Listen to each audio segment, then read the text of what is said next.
A gente está começando o podcast Mentes Brilhantes. Bom, antes de qualquer coisa, deixa eu pedir pro Leonardo explicar por que Mentes Brilhantes. É alguma coisa assim de mente superior, iluminada? É isso? Eu acho que tem uma relação com isso, né? Se você imaginar que quando reflete a luz numa superfície lisa, essa luz vai se expandir de uma forma extremamente forte. Isso acontece nas mentes carecas, inevitavelmente, né? Pois é, mas essa interpretação da luz que bate e reflete pode ser dada de várias maneiras também, né? Também, na verdade, o reflexo da luz também é uma concepção que a gente vai criando, né? Vai entendendo até de que forma isso acontece. Bom, como você ouviu, eu e o Leonardo vamos fazer a partir de agora esse bate-papo chamado Mentes Brilhantes.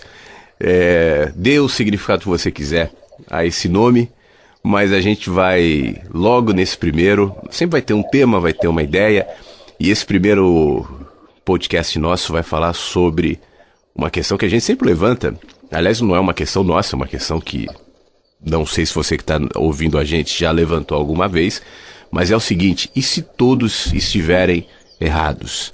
E se todos estiverem errados, inclui você que está me ouvindo também. Se você estiver errado, isso eu estou falando em qualquer aspecto, da ciência, a religião, a política, e a gente pensou nesse tema nesse tempo onde as pessoas de alguma maneira parecem buscar cada vez mais certezas e estão brigando pelas certezas. Eu queria começar te perguntando isso, assim, você acha que atualmente as coisas são mais favoráveis às pessoas quererem buscar certezas, ter certeza das coisas, até pelo fato de se relacionarem diretamente na internet, nas redes sociais, ou a gente só tem mais acesso a essa busca que sempre teve nos seres humanos, né?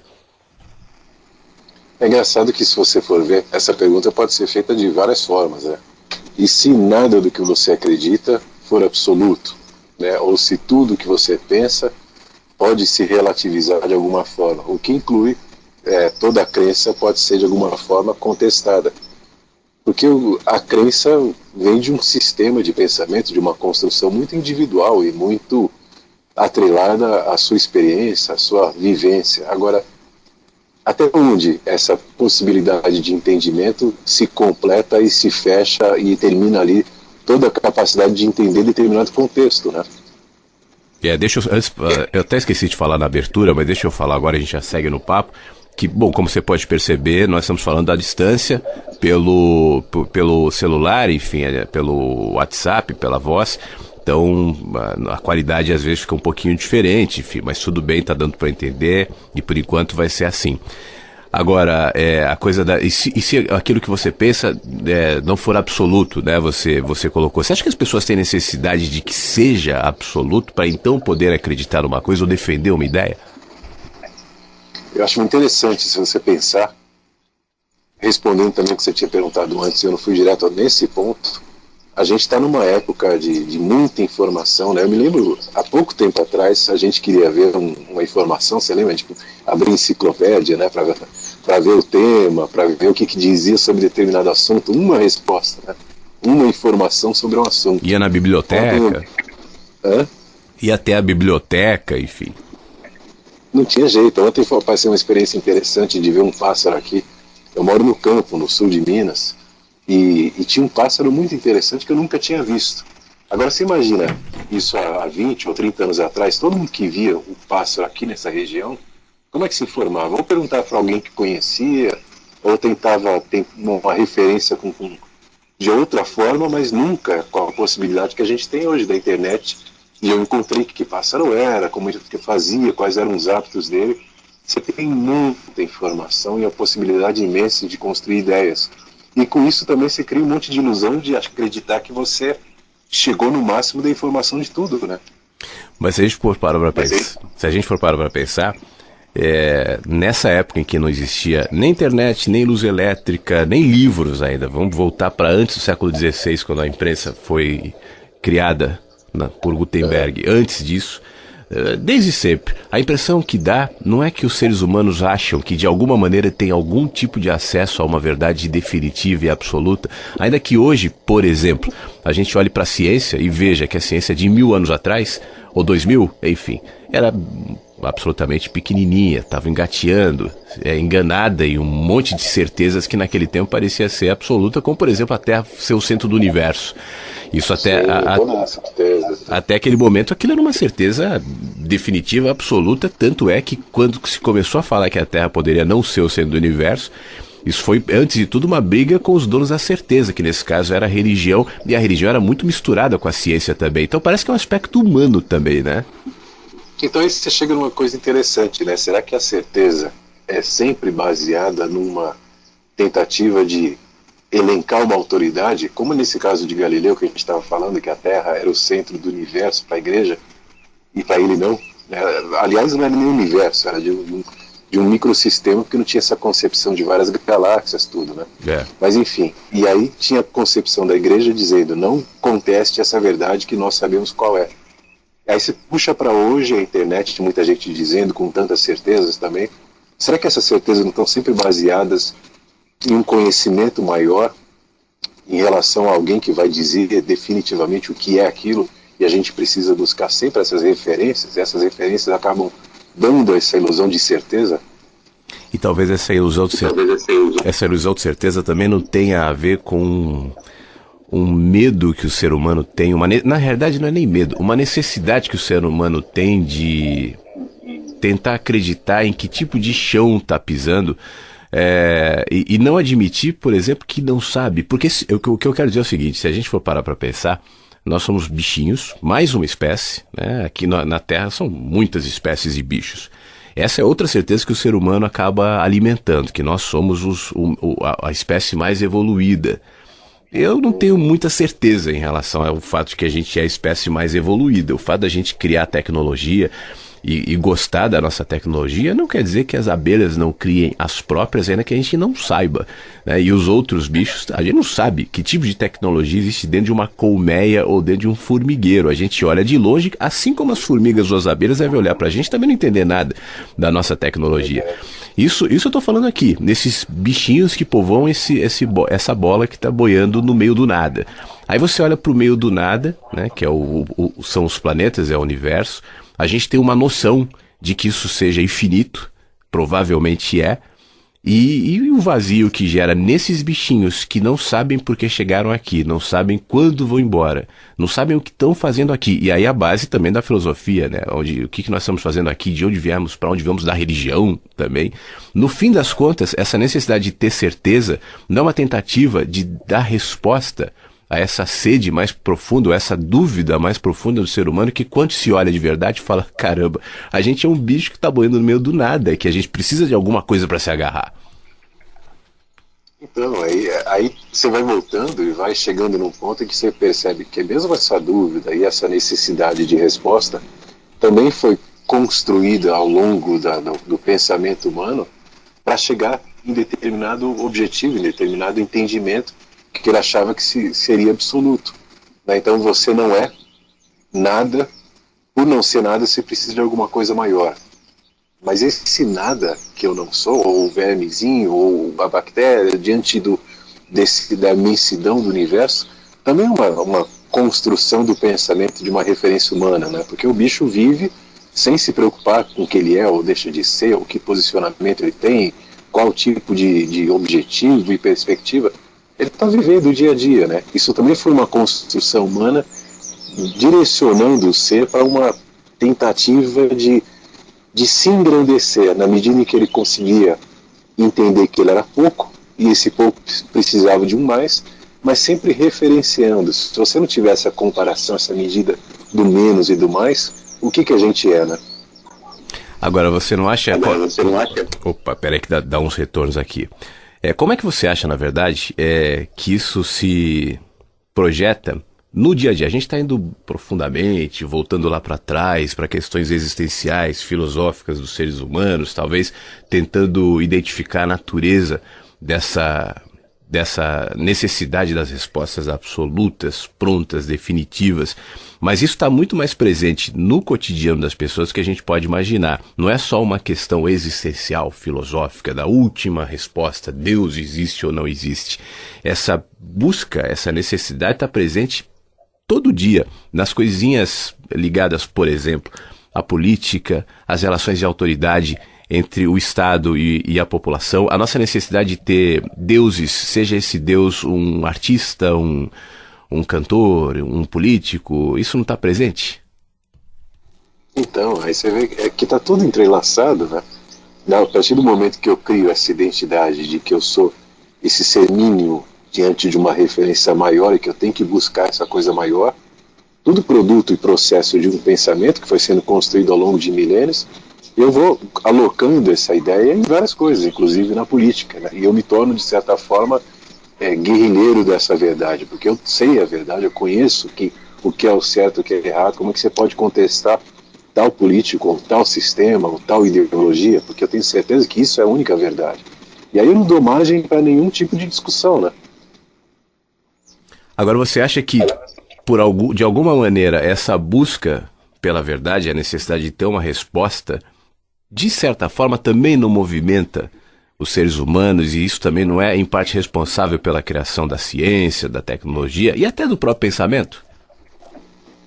É legal essa pergunta, né? Se você for imaginar, aí, a partir desse ponto você percebe que pega uma característica humana, que é essa construção de um pensamento cada vez mais estruturado, e é uma característica que passa a ser uma necessidade até para a sobrevivência, né? Que a gente vai construindo, vai formando tecnologias, entendimentos, confortos, usa essa parte que é necessária e aloca uma outra. Ou seja, você não conhece, você precisa de conhecimento, mas esse entendimento você não vai ter porque você não é essa figura superior a ponto de entender o que você precisa para sobreviver. E não necessariamente uma coisa metafísica, aí vai para esse caminho mais superficial, né, que é a questão da política, a questão da economia, a questão da religião ou de uma crença. Tem tantas histórias e tantas crenças que já foram propagadas pela falta de informação. Mas será que a crença também não é, quando eu me absolutizo em alguma crença, eu tenho certeza que isso é verdade incontestável, não é de certa forma também uma tentativa de me proteger e me abrigar diante de uma verdade que eu construo e não acho que ela pode ser questionável? Você sabe que às vezes eu tenho a sensação que a gente, de alguma maneira, não só os seres humanos, mas eu acho que usando as próprias percepções, os próprios sentidos, todos os bichos, de um inseto a um humano, a um macaco, a um pássaro, enfim, tem acesso a um tipo de... Eu vou usar a palavra transcendência, mas eu não estou querendo ligar essa palavra à espiritualidade, à metafísica, nada ligado a isso, mas transcendência pelo fato de estar além de si mesmo, para fora de si mesmo, perceber um mundo, perceber uma realidade, um universo que não se resume, não se limita a si próprio. Então o bicho da seda vai fazer a sua seda, o grilo vai cantar, o ser humano vai produzir arte, e a arte não necessariamente a arte de consumo, a arte de venda, mas as primeiras ali nas cavernas, desenhando os bonequinhos ali na parede das cavernas, enfim. Por alguma razão, um tipo de percepção de transcendência que está presente nos animais de maneira geral. Isso porque eu não sei o que os vegetais necessariamente são, e muito menos se há outros seres, enfim. De qualquer forma, esse sentimento de natural presente, por alguma razão, e aqui eu não vou tentar explicar isso, é de alguma forma sequestrado, justamente para manipular e para criar nos seres humanos essa sensação agora de que encontraram. Eu acho que a religião se alimenta muito disso. A sua sede, Agostinho falava isso, a sua sede é a sede de Deus, e essa sua sede só será saciada o dia que você encontrar a Deus. E aí vem os pacotes, as ofertas, enfim, de que Deus está aqui, nessa linguagem, nessa ética, nessa moral, nesse livro, nesse corpo de crenças, nessa doutrina, nessas regras. Seja o Deus metafísico ou seja os Deus laicos, né? Os Deus da sociedade, os Deus da política, os Deus da religião. Mas isso não anula uma condição que os bichos têm, que é justamente essa busca, essa transcendência, que provavelmente não caiba em palavras, ou que provavelmente não tenha nenhuma linguagem que possa definir o que é esse tipo de coisa. Enfim, como é que a gente lida com isso, na sua opinião? Se por um lado a gente tem esse sentimento de transcendência, essa coisa mais profunda, onde cabe o universo inteiro, por outro, a gente só tem palavras e ideias para tentar descrever isso. Ou acessar isso até, né?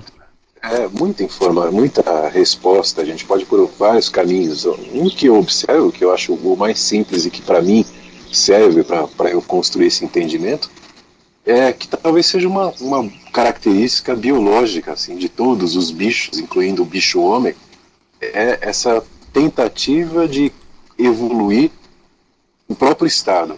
Então, na medida em que eu consigo mais alimento, que eu consigo viver mais confortavelmente, que eu tenho mais possibilidade de me abrigar de um frio ou de um calor excessivo, ou seja, eu consigo suprir as minhas necessidades mais básicas de forma cada vez mais fácil, isso biologicamente para a espécie é muito interessante, né? Qualquer espécie, quando tá no deserto, por exemplo, aqueles leões que estão na África, elefantes, e de repente não tem a comida ali, eles migram em bando, quilômetros e quilômetros, em busca dessa facilidade, dessa evolução, ou dessa transcendência para que encontre um alimento com mais fartura.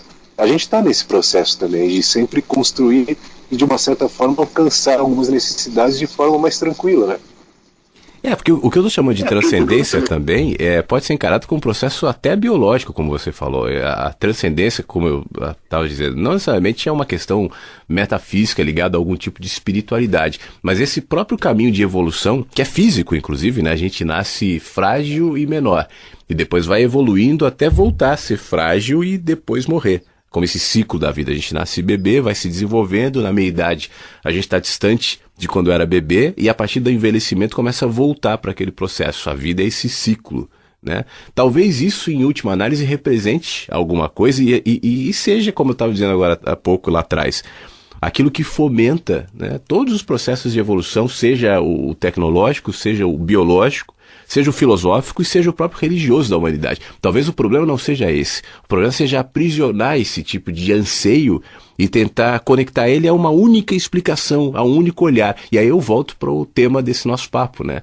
E se no fim das contas essa tentativa de acoplar esse processo de evolução existencial, filosófico, religioso ou espiritual, como quiser, físico, biológico, a uma única explicação, esteja errado. Talvez o erro seja justamente isso, conectar isso a uma explicação e falar, é isso, e não aquilo, é por aqui e não por ali. Mas, por outro lado, as pessoas não precisam de um norte, de uma resposta ou de uma certeza para caminharem de alguma maneira em alguma direção? Aí, eu acho que não precisam, eu acho que vão construindo, eu digo acho, sempre baseado nesse olhar, porque aí é que está, todo achismo, toda opinião, toda certeza, toda crença é errada, no sentido de que, em parte, ela não pode se completar, ela nunca se torna absoluta, porque é só uma visão, é uma perspectiva, né? Então, se você for olhar uma visão abrangente, a pequena visão pode ser errada no sentido que ela não pegou a totalidade do entendimento. Nesse sentido, a gente está sempre em parte errado ou parte certo. Nessa relativização de não conseguir entender que toda a construção que a gente promove no entendimento humano faz parte só do pensamento que você pode processar, e não relativizar isso, é que de certa forma acaba entrando para essa crença absoluta, né? Porque eu não consigo entender que o meu pensamento não é absoluto, então como é que eu posso ter uma crença absoluta? Mas, por outro lado, a gente não consegue viver também como indivíduos sem que minimamente a gente tenha algum tipo de certeza. A certeza de que você é o Leonardo, a certeza de que você vive em Caldas, a certeza de certezas que a gente vai construindo ao longo do nosso caminho, ainda que essas certezas podem mudar. Talvez o problema não seja ter certeza, né? O problema talvez seja pensar que essa certeza é definitiva e absoluta, porque é como o chão, né, que você está pisando. Eu preciso de um chão, eu preciso botar o pé aqui e saber que esse chão vai me sustentar no próximo passo. Agora, se ao colocar o pé no chão e o chão me sustentar nesse próximo passo, eu acreditar que não haverá nenhum outro passo mais, eu vou ficar para sempre preso nesse passo e não vou caminhar. Será que não é mais ou menos por aí? Eu acho que sim, pode ser por aí, uma das visões, uma das possíveis identificações. Mas aí a gente volta no ponto. Por que eu preciso dessa certeza absoluta? Por mais que eu tenha alguma certeza pontual, e essa certeza eu tenho que ter consciência da superfície que ela se enraiza, porque eu não consigo entender o processo total de nada, o processo total político, o processo total metafísico que se liga, volte para a física, talvez, para a química. Quer dizer, a gente está sempre atrelado ou limitado às nossas próprias experiências, aos nossos próprios pensamentos. Se eu tenho a certeza disso, que eu sou limitado, será que eu consigo estruturar outras certezas e essas outras certezas vão caminhar para certezas absolutas? Partindo desse ponto que eu sou, eu tenho metade ou parte de algumas percepções, o absoluto vai se relativizando cada vez mais. É difícil eu brigar e discutir com alguém por causa de política ou de qualquer outra ideia, de qualquer crença que seja, porque eu não consigo ter a convicção, a energia para eu entrar numa disputa de qualquer crença, se eu sei que as minhas crenças podem se relativizar a qualquer momento e certamente vão daqui a algum tempo, né? Agora, se a gente consegue identificar isso como indivíduos, né? Como lidar, na sua opinião, quando a gente está falando do coletivo e da sociedade? Por exemplo, você falou agora da política. E a política, de alguma maneira, em muitos aspectos, acaba sendo um campo de certezas. Na medida em que pessoas se unem e propõem melhorias para a sociedade, propõem movimentos para a sociedade, esses movimentos devem ser baseados em algum tipo de certeza definidora. Caso contrário, não seria possível, né, propor qualquer outra coisa. Então, existem aspectos na vida, como a política, por exemplo, onde, ainda que minimamente, as ideias devem ter algum tipo de fundamento e talvez algumas certezas. Então, como lidar com isso? Talvez por isso esse seja um campo tão fértil para que essas certezas sejam tão fincadas, tão aprofundadas, enfim, tão enraizadas nas pessoas ao ponto de tornar as pessoas fanáticas. Como lidar com as certezas necessárias, em muitos aspectos, ligadas, por exemplo, ao entendimento do que é o bem-estar para a sociedade, sem deixar que isso vire uma religião. Você não acha? Então, aí a característica da religião seria esse entendimento absoluto e permanente, né? Porque isso nunca vai se alterar porque a gente tem a verdade. E se isso acontecer com a política, cai na mesma armadilha. Agora, a certeza não pode ser uma certeza pontual. Eu acho que hoje, para o sistema político que a gente está vivendo, no contexto da sociedade brasileira, o que quer que seja, tudo entrelaçado, o melhor para mim, no meu entendimento, é isso. Então, se você criar todas essas ressalvas, será que sobraria energia para você brigar por uma certeza pontual? Quando a gente tira, então, essa tendência, enfim, essa vocação que as pessoas têm de assumir ideias absolutas e definitivas, e a gente vai partindo para um outro olhar agora, isso vai mudando até, como você disse, assim, muda a sua energia, o seu empenho em defender uma verdade como absoluta, e isso acaba mudando tudo. Provavelmente, se esse tipo de percepção, né, tivesse acontecendo nas pessoas, ou fosse estimulado, né, do tipo, olha, você tem as suas certezas, todos nós temos as nossas, eu tenho as minhas, você tem as suas, todo mundo tem de um jeito ou de outro em níveis diferentes, mas essas certezas estão em movimento, são suas certezas, né? Talvez isso mudasse o jeito como a gente lida com a política, com a religião, com as pessoas, mas isso interessa a um sistema que é montado justamente baseado nessa dialética, nessa certeza, nessa coisa do bem contra o mal, o certo contra o errado, Deus contra o diabo, a direita contra a esquerda. Uma sociedade como a nossa funcionaria se as pessoas não tivessem tão apressadas em escolher rapidamente um lado? Eu acho que a chave básica para isso é isso que você falou agora há pouco. Isso é a sua certeza, isso é a minha certeza. Basta colocar esse ponto, né? E eu tenho esse pensamento. Qual é o seu? Você fala o teu, o outro fala o dele.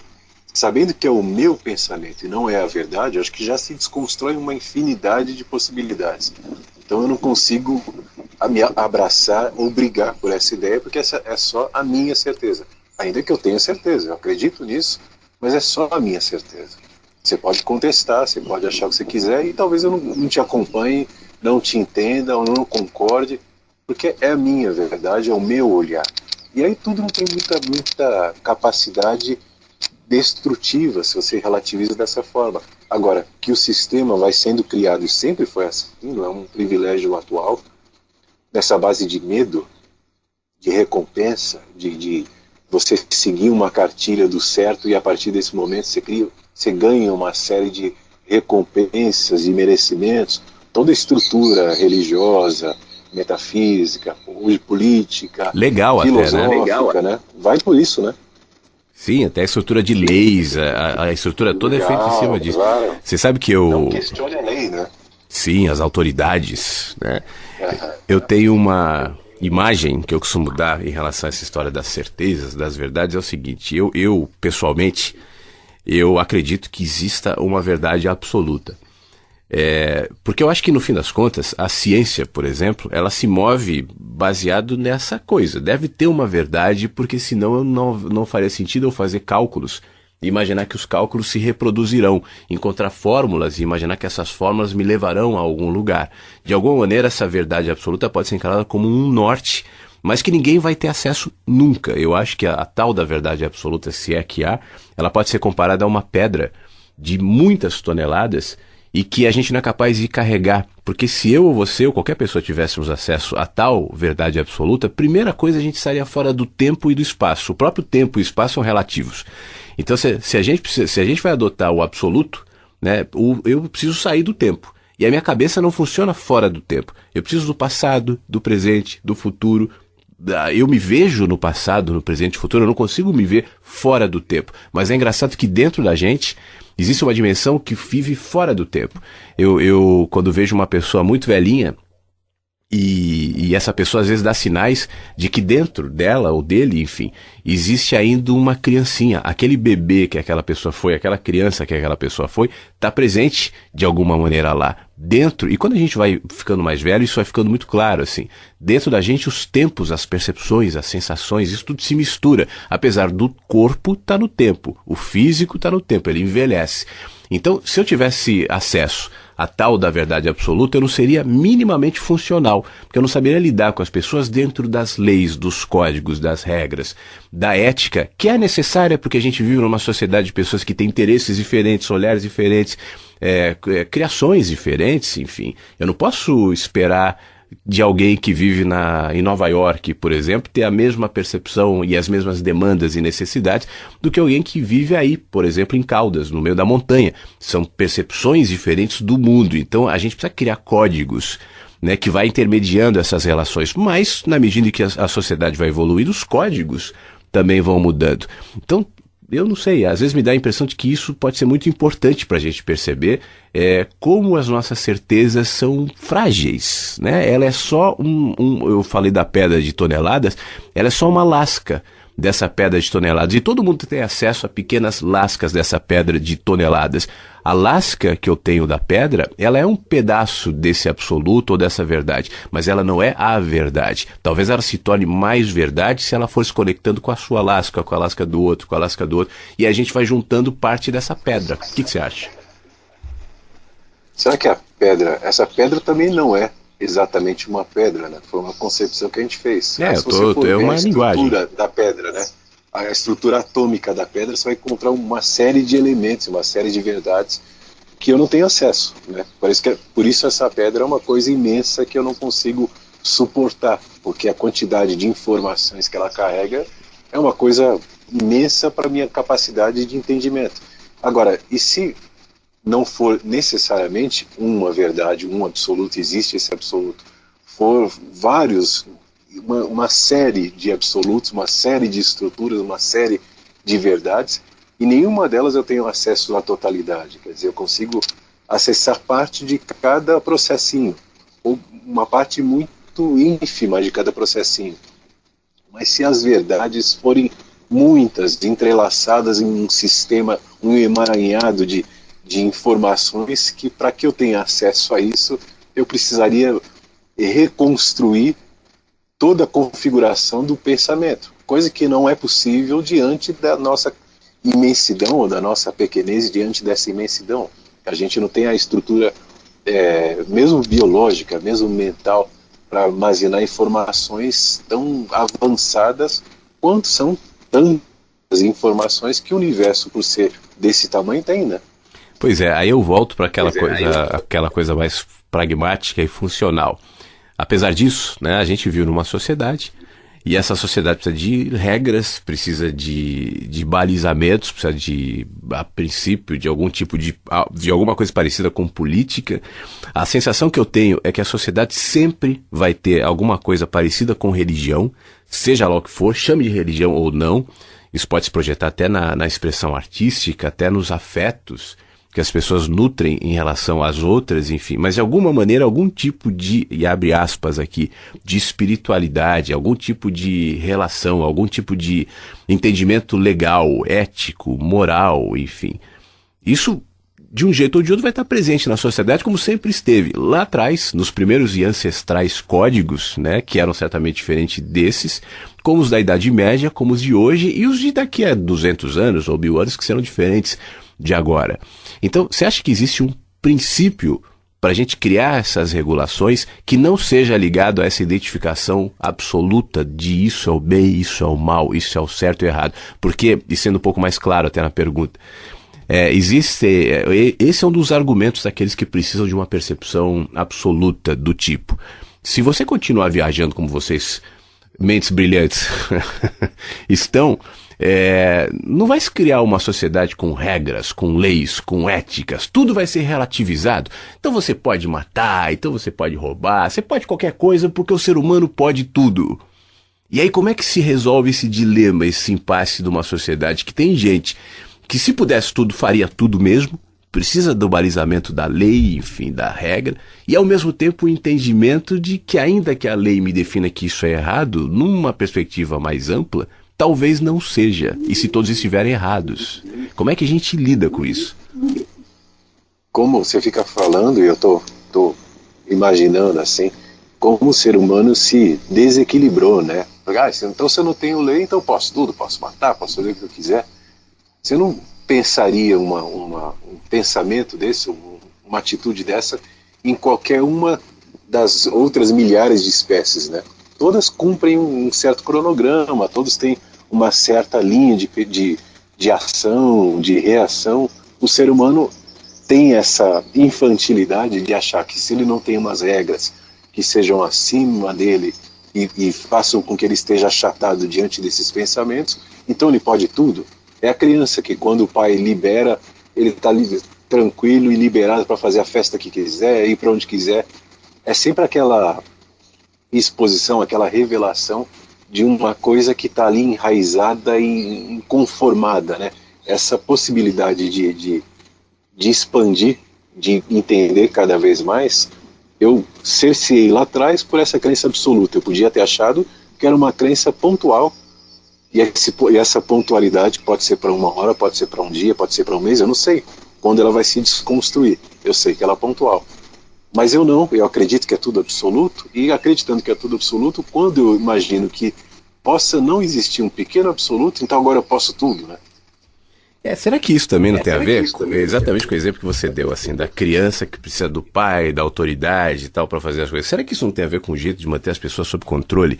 Porque o impedimento de enxergar de maneira mais ampla, né, necessariamente vai fazer com que as pessoas permaneçam para sempre numa espécie de infantilidade, onde as regras e as leis são mais duras. Quando a gente é criança, a gente precisa de uma autoridade, ou de uma regra, ou de uma lei um pouco mais direta e dura, justamente para que a criança vá encontrando o seu caminho. Agora, se o pai ou a mãe não forem dando a liberdade para a criança fazer os seus próprios erros, inclusive, caminho, questões, ela vai se tornar para sempre uma pessoa dependente dos pais. Tem pais que gostam dessa dependência e alimentam até na idade adulta nos filhos essa infantilidade, essa fragilidade que não vem justamente por conta da tentativa de evitar os erros, os descaminhos. Será que a sociedade também não é conduzida dessa maneira?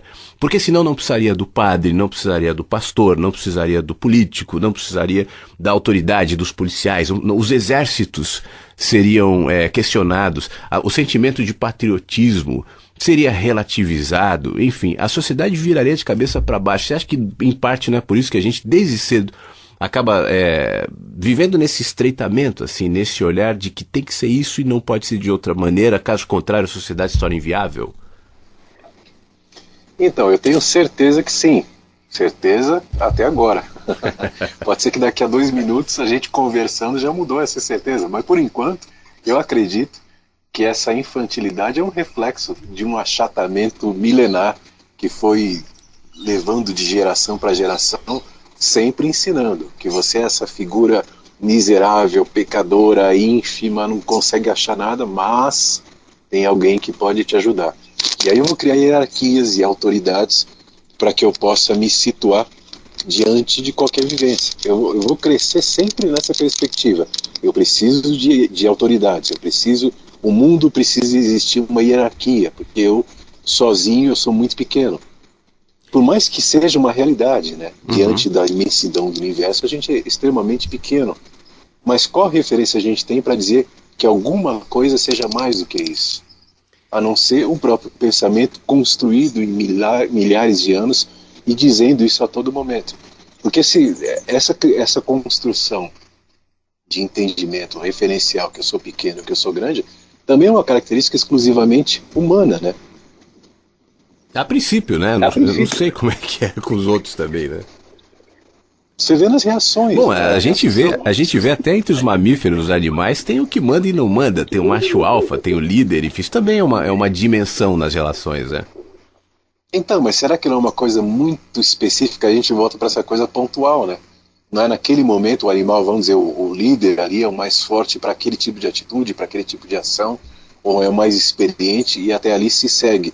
Mas aquilo se absolutiza depois numa sacralidade permanente, que aquele animal é o que soube conduzir e vão fazer altares em torno daquele animal que soube naquele momento liderar. Se a gente vai viajar nós dois e eu conheço o caminho e você não, então você me segue. Mas significa que eu sou superior a você por você me seguir nesse momento? Talvez seja uma condição animal e biológica que nós temos, até no instinto de sobrevivência, de seguir o líder, né? Eu acho que o seguir o líder talvez seja parte dessa resposta dos seres humanos e, como você disse, alguém sabe o caminho, outro não. Um é mais forte, outro não. Um tem alguma habilidade que o outro não tem. Então isso acho que vai gerando na gente esse instinto de sobrevivência que faz com que a gente siga uns e não outros.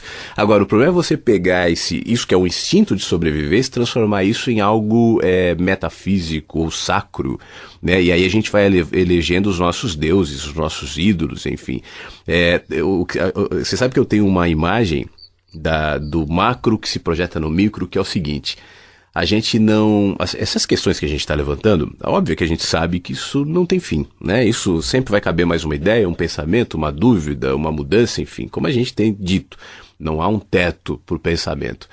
E quanto mais eu me coloco em fazer perguntas, né, mais dúvidas até eu vou tendo, ainda que as perguntas respondam algumas dúvidas, mas as dúvidas respondidas vão gerar outras perguntas. Esse é o próprio movimento da ciência. Ela responde uma dúvida, um cálculo, uma fórmula, chega ali a uma conclusão, mas isso vai levar a outras e outras e outras, e por isso que a ciência não termina. Diferente da religião. A religião é uma tentativa absoluta de dar uma resposta. A religião convive com muita dificuldade com as dúvidas, porque é justamente para encontrar essa resposta que as pessoas buscam a religião. E é por isso que durante tantos milênios, a grande maioria das religiões, mas vamos olhar para o cristianismo, por exemplo, tenta adaptar aquela resposta absoluta e definitiva que o cristianismo deu, mas as necessidades das eras, dos tempos, dos povos. Quantos cristianismos existem no Brasil hoje, no mundo hoje? Quantos cristianismos existiram na sociedade desde a época dos judeus ou dos palestinos lá atrás para hoje e foram se adaptando? E como esses cristianismos, por exemplo, são absolutamente diferentes. O cristianismo do Edir Macedo ou o cristianismo do Papa Francisco são quase antagônicos e os dois se chamam de cristianismo. Então as pessoas sempre vão buscando essa tentativa de resposta porque elas vivem ainda numa infância. Voltando, eu falava do macro e do micro. Os macros não se definirão, os macros são absolutos, mas de alguma maneira eles se projetam nas micro-relações. Então, por exemplo, se a gente não tem condições de analisar por completo a humanidade, a sociedade, todos os movimentos históricos que nos levaram a chegar ao ponto onde estamos hoje, ainda que a história vá minimamente pontuando e mostrando aqui ou ali, a gente pode tentar entender esse processo evolutivo da humanidade no indivíduo. E o indivíduo passa justamente por esses processos que a gente há pouco dizia. Nasce frágil, dependente em tudo, precisa do pai e da mãe, tem ali a sua relação de cuidadores ou de autoridade dos pais, e na medida em que vai se desenvolvendo, vai deixando, vai mudando na realidade essa relação. A relação sempre vai existir, mas vai deixar de ser uma relação de dependência absoluta, até chegar a um ponto, muitas vezes, onde são os pais cuidados pelos filhos. É uma troca, né? Os pais cuidaram dos filhos em determinado momento e um dia provavelmente serão cuidados pelos filhos. Será que, olhando sob essa perspectiva, a gente como humanidade não está ainda muito engateando, ainda muito dependentes, ainda muito frágeis e desesperadamente na tentativa de encontrar um pai? E aí a gente busca o pai Deus, a gente busca o pai Bolsonaro, a gente busca o pai Lula, a gente busca o pai qualquer, os tantos pais que se oferecem na humanidade. Será que a gente ainda não está engatinhando? E um dia a gente vai chegar a essa consciência onde não seremos tão dependentes de pais?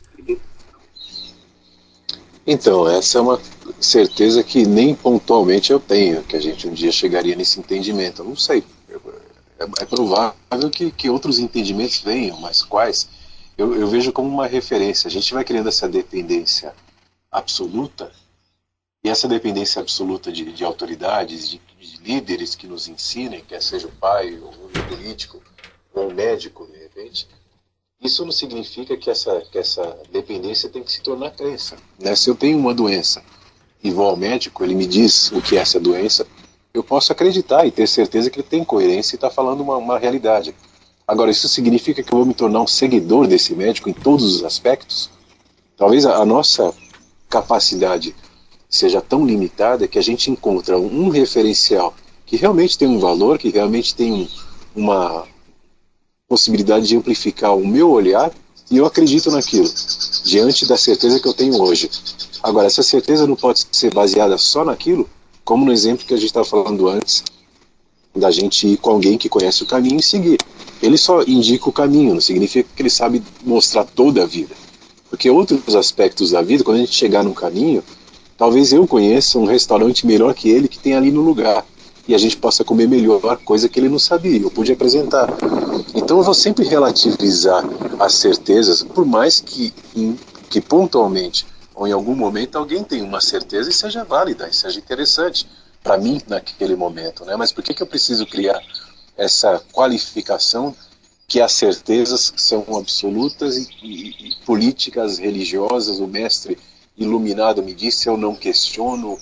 Por que eu preciso criar essa construção de certezas em volta de uma pessoa que não apresentou uma certeza, né? E então, aí eu volto num ponto também que eu acho interessante. Ontem eu estava querendo lembrar quando viveram os mamuts. Eu não lembrava bem se foi no período do dinossauro, depois eu vi que foi depois. Aí na pesquisa eu estava vendo que os dinossauros foram extintos, em teoria, 66 milhões de anos atrás. Eu imaginei assim, bom, 66, vou pesquisar então 67 ou 65, que é muito próximo, né? Um ano a menos, mas é 1 milhão de anos a menos, o que já faz uma diferença absurda. Agora, se você pensar 1 milhão de anos, que é quase nada para se pontuar o término dos dinossauros, a extinção dos dinossauros, o que seria da raça humana? A raça humana que talvez tenha o quê? Quantos mil anos? Né? 300 mil anos, talvez. Isso das estimativas mais longas, né? Isso, de 200 a 300 mil, acho que não chega a 400. Então, 1 milhão de anos é uma coisa já que é 5 vezes maior do que essa construção humana que foi acontecendo nesse período. Agora, como a gente, sendo uma raça tão nova, tão nascida há pouquíssimo tempo diante da perspectiva da Terra, do tempo da Terra, e a nossa cultura é mais nova ainda, é muito mais recente, como eu posso, com esses entendimentos, construir absolutos? Então, diante do que a gente está conversando aqui, chegando quase no finzinho desse papo, sobre e se todos estiverem errados, será que talvez a gente não pudesse mudar essa pergunta? E se todos estiverem parcialmente certos? Aí está no mesmo patamar, né? Depende do lugar que se quiser, né? Todos estão, na verdade, parcialmente certos, por isso não adianta brigar e discutir dizendo que estão totalmente certos, porque em parte todos também estão errados, né? Pois é, e como é que a gente faz então, pra gente encerrar? Diante dessa certeza da incerteza, como é que a gente faz para lidar uns com os outros? E eu estou falando não só uns com os outros como indivíduos, mas como sociedade de maneira geral, como poderes, como políticas, enfim. Será que isso não, e é o que eu trago aqui desse papo, será que isso não instiga a gente ainda mais a tentar buscar coletivamente, a partir, obviamente, dos indivíduos, respostas que de alguma forma contemplem ou sirvam a maior parte das pessoas? Nunca vai ser suficiente, né? Nunca vai servir todo mundo. Mas será que essa busca, a partir dessa percepção individual, de respostas que sejam coletivas, na medida do possível, seja ligado à política, seja ligado à própria espiritualidade, e isso se conecta justamente à aceitação, à coletividade, não, na minha opinião, não é buscar uma resposta única que sirva para todos, mas é entender que cada pequena resposta de grupos, de indivíduos, incluindo políticas, religiões, espiritualidades, enfim, seja provavelmente, como eu disse lá atrás, uma lasquinha dessa pedra maior, e por isso mesmo a nossa lasquinha pode se conectar, a gente pode construir juntos duas lasquinhas, que é um pouco mais perto dessa no fim das contas, verdade absoluta. Eu acho que se eu tivesse a perspectiva que a gente está construindo aqui, essa ideia, e essa investigação que a gente está promovendo, faz parte disso, né? Se eu acredito que é uma verdade que serve para mim, porque o meu capricho, o meu gosto, o meu sonho tem que ser realizado a qualquer custo, independente do outro, eu caio num reducionismo absurdo. Agora, se eu consigo abraçar um maior número de pessoas e percebo que a verdade que eu quero para mim é uma verdade que para muita gente dá certo. Por exemplo, um aspecto bem básico. Eu preciso me alimentar. Eu sei que você precisa, qualquer um precisa. Isso é universal. Tudo se alimenta. Então é uma coisa muito simples. Quando eu começo a partir dessas perspectivas coletivas, será que eu vou cair na ideia do absoluto? E aí eu tenho uma proposta final, já que a gente está encerrando, de não dar nenhuma proposta, de não dar nenhuma construção e nenhum direcionamento, e nem dizer como eu faria. Porque o que a gente justamente não precisa é dessas lideranças e desses apontamentos. Por que cada um não tem a sua própria estrutura de pensamento, sabendo que é limitada, e abrangendo essa coletividade que todos podem, de uma certa forma, se alocar se os instintos, os processos mais básicos forem supridos. Pois é. Isso claro que aí tem variações, né? Só para... Claro que eu não estou invalidando nenhuma capacidade de você construir seu sonho, seu objetivo específico. Claro, isso é legal, isso move muita coisa, muita tecnologia como essa que a gente está usando, aconteceu nesse princípio. Mas que não seja isso uma questão ferrenha que tem que ser feita a qualquer preço. Nunca abandone seu sonho, né? Persiga seu sonho até o fim. E se eu estiver sonhando errado, e se parte desses meus sonhos forem estruturados nesse absoluto que eu acredito que para mim funciona, e isso deve servir para todos, eu consigo relativizar isso, e de certa forma eu não consigo pensar relativizando isso, que o meu pensamento é só o meu pensamento. Aí a gente volta para aquela história lá atrás, né? Pois é. Então a gente está, no fim das contas, a gente está construindo ao longo desses 200 ou 300 mil anos, ou até mais, algo que a gente não sabe direito o que é, para onde vai. A gente chama de raça humana, as ideias, os pensamentos, as filosofias, a ciência, a religião, a somatória dos indivíduos que foram construindo os seus olhares e que talvez, no fim das contas, ou não, isso nos leve a algum lugar. Enquanto a gente vai investigando, como você disse, para onde isso nos levará, né? O bom é a gente, no nosso caminho, como eu disse lá atrás, saber que nesse momento em que eu dou esse passo, o chão está ali e o ponto onde eu piso naquele instante pode ser encarado como uma verdade absoluta do instante. Mas daqui a pouco um outro passo, e no próximo passo um outro pedaço de chão, um outro pedaço de absoluto, e assim vai ser para sempre, enquanto a gente estiver caminhando. Certo? Que essa nossa certeza possa sempre ter uma margem investigatória, né? Eu tenho certeza desse ponto, mas eu posso investigar os pontos a mais que complementam esse próprio ponto. Nisso eu não vou me fechar e eu não vou terminar e concluir qualquer assunto nesse absoluto, porque eu tenho a perspectiva de que é só isso. Quando eu tenho a possibilidade da investigação, eu sempre acredito nessa amplificação, nesse agregado de outras histórias. E aí nisso eu não vou conseguir ser tão obtuso e tão fechado e radicalizado e fundamentalizado na minha certeza, né? Valeu! Então espero que você tenha gostado desse nosso primeiro bate-papo aqui do Mentes Brilhantes. Outros temas virão. Se você quiser entrar em contato com a gente, mande um e-mail para contato@radioinverso.com. Na Rádio Inverso, outros papos desse tipo acontecem sempre, 24 horas online, baixa o aplicativo e você acompanha a programação. Contato@radioinverso.com, inclusive para você sugerir, de repente, o tema do nosso próximo assunto, tá bom? Muito obrigado a todo mundo, em qualquer plataforma, e o Mentes Brilhantes, dessa vez, essa primeira edição, fica por aqui.